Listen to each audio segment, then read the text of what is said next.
안녕하십니까. 이 시간엔 개념이 잡히는 일반 물리학 파트 세 번째 18장이죠. 이제 마지막 영역에 도달을 했어요. 그러니까 지난 시간까지 파동을 마무리를 했고요. 역학적인 파동에 대해서. 그리고 이제 18장부터는 연력학 영역으로 들어가게 됩니다. 그래서 18장, 19장, 20장에서 세 개 챕터에서 연력학을 마무리할 건데요. 연력학 영역에 들어갈 때 잠깐 그 전체적인 어떤 내용들을 공부할지를 정리를 하고 시작을 하도록 하겠습니다. 그 연력학이라는 것은 크게 열 현상에 관한 영역이죠. 그래서 크게 이제 열과 관련돼서 우리가 어떤 현상들이 있느냐 하는 거고요. 그 다음에 이제 이러한 열 현상으로부터 연력학 법칙을 만들어냈는데, 이 연력학 법칙이 일반적으로 모든 경우에 다 적용이 되지만은 가장 우리가 이제 접근 가능한, 쉽게 생각할 수 있는 것이 바로 이상기체죠. 기체에 관한 법칙들.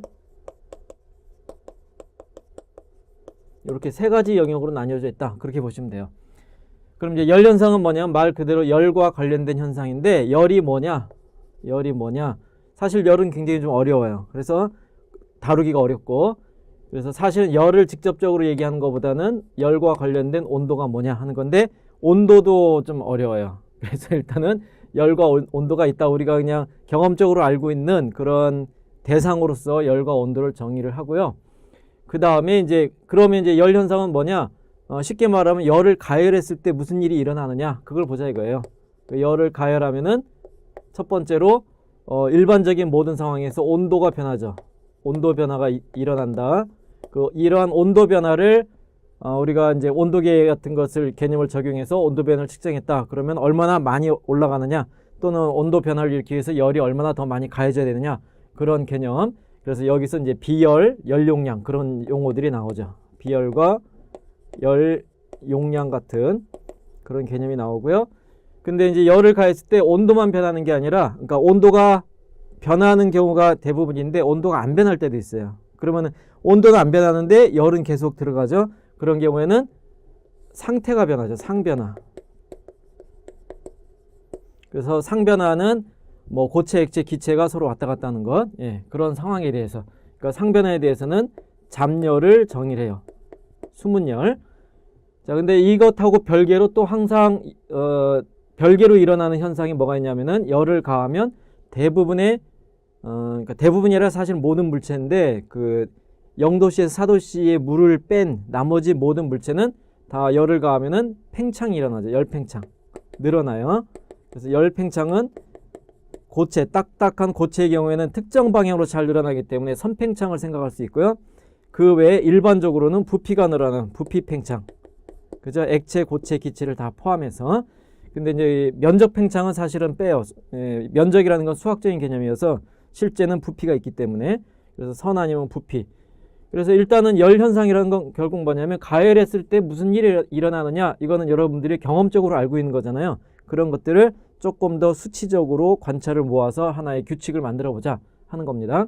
근데 이제 이거에 관련돼서 열이 뭐냐라는 것을 조금 이제 정리를 해야 돼요. 그래서 이제 이러한 열을 가해서 변화가 일어나는데, 이러한 변화가 일어날 때 일반적으로 그 고체나 액체에서는 이런 변화가 일어나는 것의 근본 원인을 추적하기가 굉장히 어려워요. 그래서 가장 간단한 모형이 이제 기체 중에서 이상기체에 가는 거죠. 그래서 기체에 관한 법칙들은 그 전부터 이제 꾸준히 알려져 왔던 것이 보일의 법칙, 그 다음에 샤를의 법칙, 그 다음에 보일과 샤를의 법칙이 있었고요. 그리고 이 보일과 샤를의 법칙에서 조금 더 하나 더 나가면은, 요건 다 화학에서도 같이 다루는 건데, 아보가드로 법칙 있죠. 그래서 이상기체를 정의를 하고, 그래서 주로 이제 열 현상과 관련돼서 연력학 법칙을 적용하는 대상이 요 이상기체다, 그렇게 이해하면 돼요. 근데 이제 이러한 연력학 법칙을 조금 더 이 미시적인 관점에서 접근을 해보면, 기체를 구성하고 있는 분자들이 굉장히 많죠. 그런 많은 분자들의 하나하나의 성질로부터 어떤 거시적인 물리량들을 우리가 계산할 수 있느냐 하는 것을 접근하는 것이 기체 분자 운동에 가는 거예요. 기체 분자들의 운동을 하나하나 다 추적해보자. 여기에 이제 기체 분자 운동을 일일이 다 계산을 못하기 때문에 통계적인 방법을 동원해야 돼요. 그래서 통계 연력학의 영역으로 연결이 됩니다. 근데 요 통계 연력학은 조금 어려워요. 일반 물리 범위에서는 개념적인 정도만 소개를 할 거예요. 그래서 이제 이렇게 이상기체에 대한 것들을 정리를 하면은 이제 구체적으로 이런 열연상과 관련된 법칙들, 연력학 영법칙 있죠.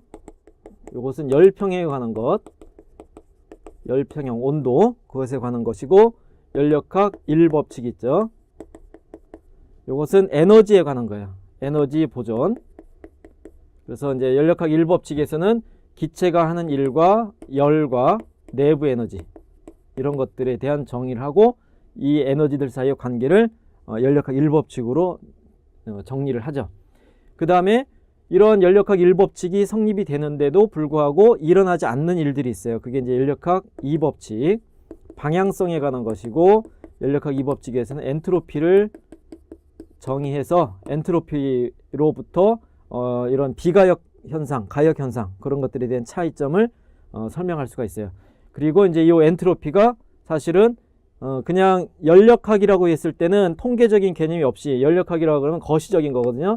압력, 부피, 온도 이러한 물리량들을, 에너지 이런 것들을 다루는데, 여기에 통계가 들어가면은 미시적인 운동을 포함해서 통계적인 그 접근 방법을 통해서 이런 거시적인 양하고의 관계를 찾는 건데, 그것이 엔트로피가 바로 이 통계 연력학이랑 거시적인 연력학의 연결고리가 돼요.